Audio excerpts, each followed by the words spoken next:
The first chapter. The Cobbler's Son. My name was Tommy Stubbins, son of Jacob Stubbins, the cobbler of Puddleby on the Marsh, and I was 9.5 years old. At that time Puddleby was only quite a small town.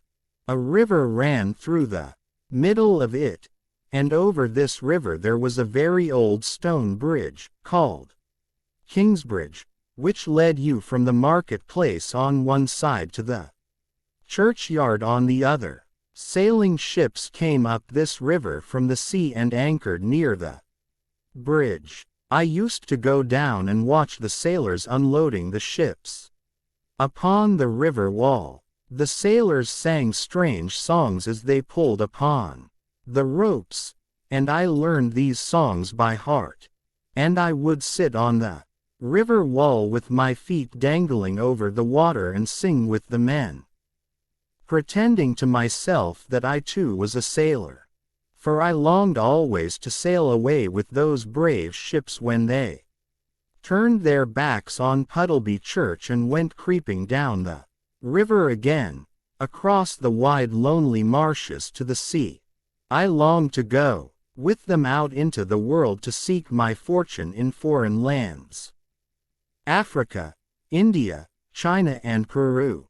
When they got round the bend in the river and the water was hidden from view, you could still see their huge brown sails towering over the roofs of the town, moving onward slowly, like some gentle giants that walked among the houses without noise. What strange things would they have seen, I wondered, when next they came back to anchor at Kingsbridge. And, dreaming of the lands I had never seen, I'd sit on there, watching till they were out of sight. 3 great friends I had in Puddleby in those days. One was Joe, the mussel man, who lived in a tiny hut by the edge of the water under the bridge. This old man was simply marvelous at making things. I never saw a man so clever with his hands. He used to mend my toy ships for me which I sailed upon the river. He built windmills out of packing cases and barrel staves, and he could make the most wonderful kites from old umbrellas. Joe would sometimes take me in his mussel boat, and when the tide was running out we would paddle down the river as far as the edge of the sea to get mussels and lobsters to sell. And out there on the cold lonely marshes we would see wild geese flying, and curlews and redshanks, and many other kinds of seabirds that live among the samphire and the long grass of the great salt fen. And as we crept up the river in the evening, when the tide had turned, we would see the lights on Kingsbridge twinkle in the dusk, reminding us of tea time and warm fires. Another friend I had was Matthew Mugg, the cat's meat man. He was a funny old person with a bad squint. He looked rather awful, but he was really quite nice to talk to. He knew everybody in Puddleby, and he knew all the dogs and all the cats. In those times being a cat's meat man was a regular business, and you could see one nearly any day going through the streets with a wooden tray full of pieces of meat stuck on skewers crying, "Meat, meat." People paid him to give this meat to their cats and dogs instead of feeding them on dog biscuits or the scraps from the table. I enjoyed going round with old Matthew and seeing the cats and dogs come running to the garden gates whenever they heard his call.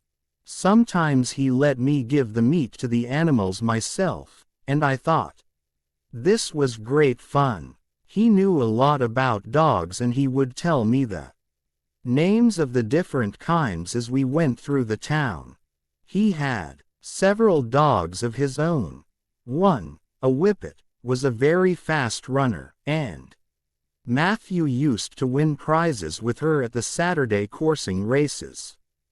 Another, a terrier, was a fine ratter. The cat's meat man used to make a business of rat catching, for the millers and farmers as well as his other trade of selling cat's meat.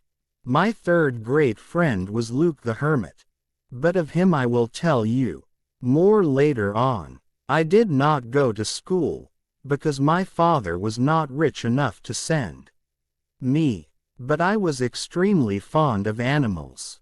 So I used to spend my time collecting birds' eggs and butterflies, fishing in the river, rambling through the countryside after blackberries and mushrooms, and helping the mussel man mend his nets. Yes, it was a very pleasant life I lived in those days long ago, though of course I did not think so then. I was 9.5 years old, and, like all boys, I wanted to grow up, not knowing how well off I was with no cares and nothing to worry me. Always I longed for the time when I should be allowed to leave my father's house, to take passage in one of those brave ships, to sail down the river through the misty marshes to the sea, out into the world to seek my fortune.